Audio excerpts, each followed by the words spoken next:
ಏನೇ ಹೇಳು ಮದನ್, ನೀನ್ ಮಾಡಿದ ತಪ್ಪು ಕಣೋ. ನೀನೇ ನನ್ನ ಅರ್ಥ ಮಾಡ್ಕೊಂಡಿಲ್ಲ ಅಂದ್ರೆ ಇನ್ಯಾರು ಅರ್ಥ ಮಾಡ್ಕೋತಾರ? ಅದಲ್ಲ ಕಣೋ, ಅಷ್ಟಕ್ಕ ಹುಡುಗಿಗೆ ಏನ್ ಕಮ್ಮಿ ಇದೆ?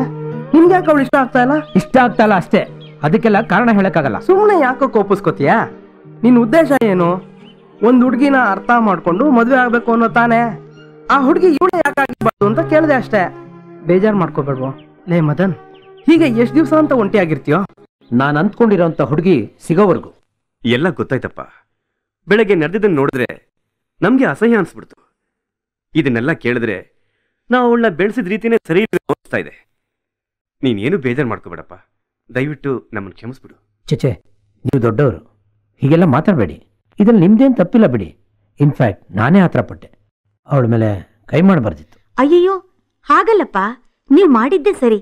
ನಾವು ಅವಳನ್ನ ತಿದ್ದೋಕೆ ಅಂತಾನೆ ಹೊಡೆದು ಬಡ್ದು ನಮ್ ಕೈಯೇ ಬಿದ್ದೋಯ್ತು. ಈಗೇನ್ ಮಾಡ್ಬೇಕು ಅಂತಾನೆ ಗೊತ್ತಾಗ್ತಾ ಇಲ್ಲ. ನೀವೇನು ಯೋಚನೆ ಮಾಡಬೇಡಿ, ಇನ್ನೂ ಹುಡುಗಾಟ. ಹುಡುಗಿ ಅಲ್ವಾ, ಮುಂದೆ ಎಲ್ಲ ಅರ್ಥ ಆಗುತ್ತೆ, ಸರಿ ಹೋಗ್ತಾಳೆ ಬಿಡಿ.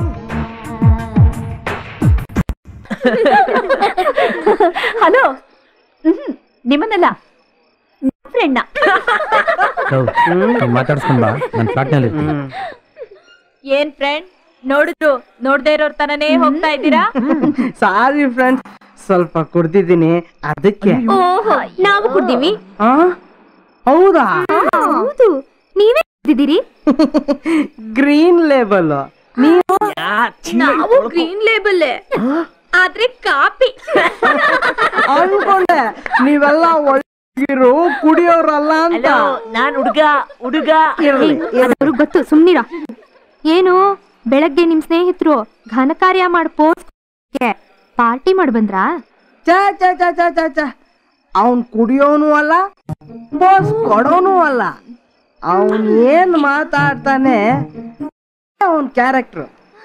ಅವನ್ ಕ್ಯಾರೆಕ್ಟರ್ ಏನು ಅದನ್ನೇ ಅವನ್ ಮಾತಾಡ್ತಾನೆ. ನಿಮ್ ಭಾಷೆಯಲ್ಲಿ ಹೇಳ್ಬೇಕು ಅಂದ್ರೆ ಈ simply great. Okay friends, good night.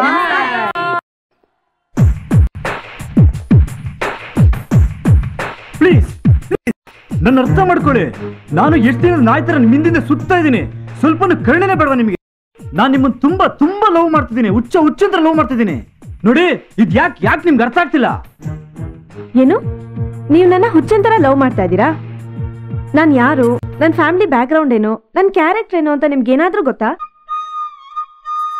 ಗೊತ್ತಿಲ್ಲ, ನನಗೆ ಬೇಕಾಗೂ ಇಲ್ಲ. ಯಾವತ್ತು ಫಸ್ಟ್ ಟೈಮ್ ಸಿನಿಮಾ ಥಿಯೇಟರ್ ನಿಮ್ಮನ್ನು ನೋಡಿದ್ನೋ ಅವತ್ತಿಂದ ಸಿನ್ಸಿಯರ್ ಲವ್ ಮಾಡ್ತಾ ಇದ್ದೀನಿ. ಓಹೋ, ಲವ್ ಎಟ್ ಫಸ್ಟ್ ಸೈಟ್ ಅಂತಾರಲ್ಲ ಹಾಗೆ. ಇದನ್ನ ಹೇಳಕ್ ನಾಚಿಕೆ ಆಗಲ್ಲ ರೀ? ಲವ್ ಅನ್ನೋದು ಈ ರೀತಿ 4 ಜನರ ಮುಂದೆ ತೋರ್ಸೋದು ದೊಂಬರಾಟ ಅಲ್ಲ. ಅದೆಲ್ಲ ನಂಗೆ ಗೊತ್ತಿಲ್ಲ. ನೋಡಿ, ನೀವು ನನ್ನನ್ನು ಲವ್ ಮಾಡ್ಲಿಲ್ಲ ಅಂದ್ರೆ ಕುಯ್ಕೊಂಡ್ಬಿಡ್ತೀನಿ. ಕುಯ್ಕೋತೀರಾ? ಕುಯ್ಕೊಳ್ಳಿ, ಹಾಸ್ಪಿಟಲ್ ಕರ್ಕೊಂಡು ಹೋಗ್ತೀನಿ, ಟ್ರೀಟ್ಮೆಂಟು ಕೊಡಿಸ್ತೀನಿ. ನಿಮ್ ಜಾಗದಲ್ಲಿ ಯಾರಿದ್ರು ನಾನು ಅದೇ ಕೆಲಸ ಮಾಡ್ತೀನಿ. ಆದ್ರೆ ಹಾಗ್ ಮಾಡೋದ್ರಿಂದ ನಾನ್ ನಿಮ್ಮನ್ನ ಲವ್ ಮಾಡ್ತಾ ಇದ್ದೀನಿ ಅಂತ ಮಾತ್ರ ಕನಸಿನಲ್ಲೂ ಅನ್ಕೋಬೇಡಿ. ನೋಡು, ಸೀರಿಯಸ್ ಆಗಿ ಹೇಳ್ತಾ ಇದೀನಿ. ನೀನ್ ಒಪ್ಕೊಳ್ಳಿಲ್ಲ ಸೂಸೈಡ್ ಮಾಡ್ಕೊಂಡ್ಬಿಡ್ತೀನಿ. ಮಾಡ್ಕೊಂಡ್ರೆ ಅದ್ ಹಿಸ್ಟ್ರಿ ಆಗ್ಬಿಡತ್ತಾ? 1000 ಕೇಸ್ಗಳ ತರ ಇದು ಒಂದ್ ಕೇಸ್ ಆಗತ್ತೆ. ನಾಳೆನೋ ಪೇಪರ್ ಅಲ್ಲಿ ಬರ್ಬೋದು. ಆಮೇಲೆ ನೋಡು, ಫೈನಲ್ ಆಗಿ ಹೇಳ್ತಾ ಇದೀನಿ, ಮರ್ಯಾದೆಯಿಂದ ನನ್ನ ಲವ್ ಮಾಡು, ಇಲ್ಲಾಂದ್ರೆ ಯಾರಿಗೂ ಸಿಗ್ಬಾರ್ದಂಗೆ ನಿನ್ನ ಚುಚ್ಚಿ ಸಾಯಿಸ್ಬಿಡ್ತೀನಿ. ಮೊದ್ಲು ನೀನ್ ಏನ್ ಮಾಡ್ಬೇಕಂತಿದ್ಯಾ ಅದನ್ನ ಡಿಸೈಡ್ ಮಾಡು. ಪ್ರೀತಿ ಪ್ರೇಮ ಅನ್ನೋದು ನಿನ್ಗಿಷ್ಟವಾದ ಪಾತ್ರೆಗಳಲ್ಲಿ ಹಾಕಿ ನಿನ್ಗಿಷ್ಟವಾದ ಅದೇ ನೀರಲ್ಲ. ಅದಕ್ಕೆ ಅದರದೇ ಆದ ಅರ್ಥ ಇದೆ. ಮೊದ್ಲು ಅದನ್ನ ತಿಳ್ಕೊ.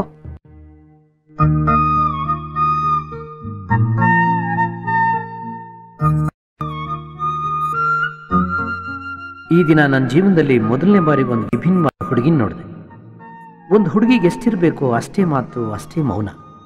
ಅವಳು ತನ್ನ ಭಾವನೆಗಳನ್ನು ವ್ಯಕ್ತಪಡಿಸಿದ ರೀತಿ ನನ್ನ ಮನಸ್ಸಿಗೆ ತುಂಬ ಹತ್ತಿರ ಆಯಿತು. ಪ್ರೀತಿ ಪ್ರೇಮದ ಬಗ್ಗೆ ಅವಳಿಗಿರೋ ಅಭಿಪ್ರಾಯನೂ ನನಗಿರೋ ಅಭಿಪ್ರಾಯನೂ ಒಂದೇ ಆಗಿರೋದಕ್ಕೆ ಸಂತೋಷ ಆಯಿತು. ಜೀವನದಲ್ಲಿ ಕಷ್ಟ ಸುಖಗಳ ಅನುಭವಗಳಿಲ್ಲದೆ ಆ ರೀತಿ ವರ್ತನೆಗಳಿರೋದಕ್ಕೆ ಸಾಧ್ಯನೇ ಇಲ್ಲ. ಅವಳು ಆಡಿದ ಮಾತು, ನಡ್ಕೊಂಡ ರೀತಿ ನೋಡಿದ್ರೆ ಅವಳೊಬ್ಬಳು ಉತ್ತಮ ಮನೋಭಾವದ ಹುಡುಗಿ ಅಂತ ನನಗನ್ಸುತ್ತೆ. ಒಟ್ಟಿನಲ್ಲಿ ಆ ಹುಡುಗಿ ಶಾಶ್ವತ ನನ್ನ ಮನಸ್ಸನ್ನು ಸ್ಥಾನ ಪಡೆದು.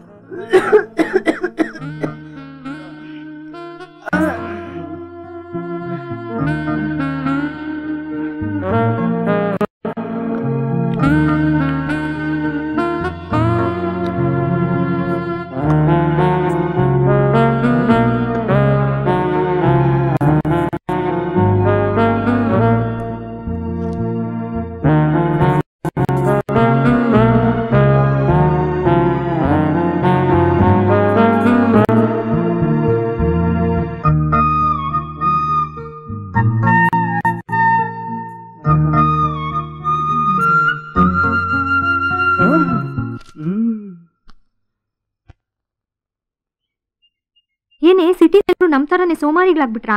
ಮನೇಲಿ ಯಾರು ಅಡ್ಗೆನೆ ಮಾಡಲ್ವಾ? ಈ ವಿಷಯನ ಅಲ್ಲಿ ಕೂತ್ಕೊಂಡು ತಿಂತಾ ರಿಸರ್ಚ್ ಮಾಡೋಣ ಬರೆ. ಚೇರ್ ಪರ್ಸನ್ 2 ಚೋರು. ತಂದಾಯ್ತು. ಎಕ್ಸ್ಕ್ಯೂಸ್ ಮೀ, ಇಲ್ಲಿ ಯಾರಾದ್ರೂ ಬರ್ತಾರಾ? ಇಲ್ಲ, ಕೂತ್ಕೊಳ್ಳಿ. Thank you. Excuse me. Yes madam. ಈ ಚೇರ್ಗೆ ಇನ್ಶೂರೆನ್ಸ್ ಮಾಡಿಸಿದ್ದೀರಾ? ಓಕೆ, ಏನ್ ಕೊಡ್ಲಿ ಮೇಡಮ್? 1 ಪ್ಲೇಟ್ ಇಡ್ಲಿ. ಓಕೆ, ಇಲ್ಲೇ ಕೂತ್ಕೊಳ್ಳೋ. ಯಾರ್ಯಾರಿಗೆ ಎಷ್ಟು ದುಡ್ಡು ಕೊಡ್ಬೇಕು ಜ್ಞಾಪಕ ಇದೆ ತಾನೆ? ನೋಡಪ್ಪ, ನಾನು ಬರ್ಕೊಂಡಿರೋದೆಲ್ಲ ಹೇಳ್ತೀನಿ, ಕರೆಕ್ಟ್ ಆಗಿದೆ, ಒಂದ್ಸರಿ ನೋಡ್ಬಿಡು.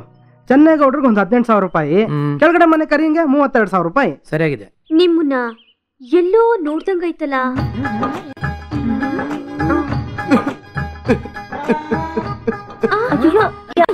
ಯಾಕ್ರಿ ಕಣ್ಣಲ್ಲಿ ನೀರು? ಇದು ಕಣ್ಣೀರಲ್ಲಮ್ಮ, ಆನಂದ ಬಾಷ್ಪ. ಬೈ ನಿಮ್ಗೆ ಓಲ್ಡ್ ಸೂಪರ್ ಸ್ಟಾರ್ ಕೀರ್ತಿ ಕುಮಾರ್ ಗೊತ್ತಾ? ಗೊತ್ತಿಲ್ಲ, ಆದ್ರೆ new cinema super star Upendra ಗೊತ್ತು. ಹೋಗಿ ನಿಮ್ಮಪ್ಪ ಅಮ್ಮನ್ ಕೇಳಿ, ಅವ್ರು ಖಂಡಿತ ನನ್ನ ಅಭಿಮಾನಿಗಳಾಗಿರ್ತಾರೆ. ಅಂದ್ರೆ ಆ ಬ್ಲಾಕ್ ಅಂಡ್ ವೈಟ್ ಕೋತಿ ಕುಮಾರ್, ಕೀರ್ತಿ ಕುಮಾರ್ ನೀವೇನಾ? ಹೌದಮ್ಮ, ಕನ್ನಡ ಕಲಾದೇವಿ ಸೇವೆ ಮಾಡ್ಬೇಕು ಅಂತ ಬಾಂಬೆ ಹೀರೋಯಿನ್ ಹಾಕೊಂಡು ನಾನೇ ಹೀರೋ ಆಗೋ ಒಂದು ಸಿನಿಮಾ ಪ್ರೊಡ್ಯೂಸ್ ಮಾಡಿದೆ. ಆ ಸಿನಿಮಾ ಹೆಸರು ಹೆಂಗ್ ಸಾ? ತೂ ಅಂತ್ಯ ರಿಲೀಸ್ ಆದ ಮೊದಲನೇ ದಿನ ಜನಗಳು ಬಂದ್ರು ಬರಕ್ಕೆ ಬಂದು ತೂ ಅಂತ ಉಗ್ಯಕ್ಕೆ ಆ ಥಿಯೇಟರ್ ನಲ್ಲಿ ಸಿನಿಮಾ ಇದ್ರಲ್ವಾ? ಆಗನ್ಬೇಡಿ ಮೇಡಮ್, 2ನೇ ದಿನ ಒಬ್ಬ ಅಭಿಮಾನಿ ಥಿಯೇಟರ್ ಅಲ್ಲಿ ಕುತ್ಕೊಂಡು ಸಿನಿಮಾ ನೋಡಿ ಹೆದರ್ಕೋಬಿಟ್ಟ. ಮತ್ತೆ ಇಡೀ ಥಿಯೇಟರ್ ಅಲ್ಲಿ ಅವನೊಬ್ನೇ ಕುತ್ಕೊಂಡು ನಿಮ್ ಮುಖ ನೋಡಿದ್ರೆ ಹೆದರ್ಕೊಳಲ್ವಾ?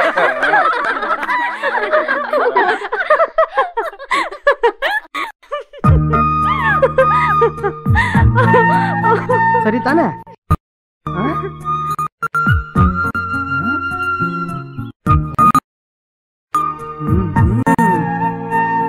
ಮದನ್, ಮದನ್, ಸಾರಿ. ಆ ಡೈರಿ ಹುಡುಗಿ ತಾನೆ? ಹೇಯ್, ಇನ್ನು ಡೈರಿನ ಕದ್ದೋದದ್ ಬಿಟ್ಟಿಲ್ವೇನೋ? ಯಾವಾಗಲೂ ಓದೆ ನನ್ನ ಡೈರಿನ? ಯಾವಾಗ್ಲೂ ಓದ್ದೆ, ಅದು ಮುಖ್ಯ ಅಲ್ಲ. ಇಷ್ಟ ಆಗಿದ್ದಾಳೆ ಅಂತ ಬರ್ತಿದ್ಯಲ್ಲ, ಏನು ಲವ್ವಾ? ಅವಳು ನಮ್ ಕಾಲೋನಿ ಹುಡುಗಿರ್ ಫ್ರೆಂಡು. ಇದೇ ಒಳ್ಳೆ ಟೈಮು, ಬಾ ಹೋಗಿ ಪರಿಚಯ ಮಾಡ್ಕೊಳ್ಳೋಣ. ಪರಿಚಯ ಮಾಡ್ಕೊಂಡು ಆಮೇಲೆ ನಿನ್ ಮನಸ್ಸಲ್ಲಿರೋದನ್ನ ಈಸಿಯಾಗಿ ಹೇಳ್ಬೋದು. ನೀನ್ ಅಂದ್ಕೊಂಡಷ್ಟು ಈಸಿ ಅಲ್ಲ ಕಣೋ. ಅವಳ ಬಗ್ಗೆ ನಿನ್ ಗೊತ್ತಿದ್ದಿದ್ರೆ ಹೀಗೆ ಮಾತಾಡ್ತಿರ್ಲಿಲ್ಲ. ಆಯ್ತಪ್ಪ, ನಿನ್ಗೆ ಅವಳ ಬಗ್ಗೆ ಗೊತ್ತಿರೋದು, ಹಾಗನ್ಕೊಂಡು ಹೀಗೆ ಸುಮ್ಮನೆ ಇದ್ರೆ ನಿನ್ ಮನಸ್ಸಿನಲ್ಲಿರೋದನ್ನ ಯಾವಾಗ ಹೇಳ್ತೀಯಾ? ನೋಡೋ, ಅದಕ್ಕೂ ಅವಕಾಶ ಬರುತ್ತೆ. ಅವಕಾಶಕ್ಕ ಕಾಯೋನಲ್ಲ ಬುದ್ಧಿವಂತ, ಸಿಕ್ಕೋ ಅವಕಾಶನ ಉಪಯೋಗಿಸ್ಕೊಳ್ಳೋನೆ ಬುದ್ಧಿವಂತ. ಅದು ನಿನ್ ಪಾಲಿಸಿ, ಆದ್ರೆ ನನಗೆ ನಂದೇ ಆದ ಪಾಲಿಸಿ ಇದೆ. ಸರಿ, ಆಫೀಸ್ಗೆ ಲೇಟ್ ಆಯ್ತು, ಅಮ್ಮನ್ ನೋಡ್ಕೊಂಡು ಹೇಳಿದ ಕೆಲಸ ಎಲ್ಲ ಸರಿ ಮಾಡು. ಸರಿ.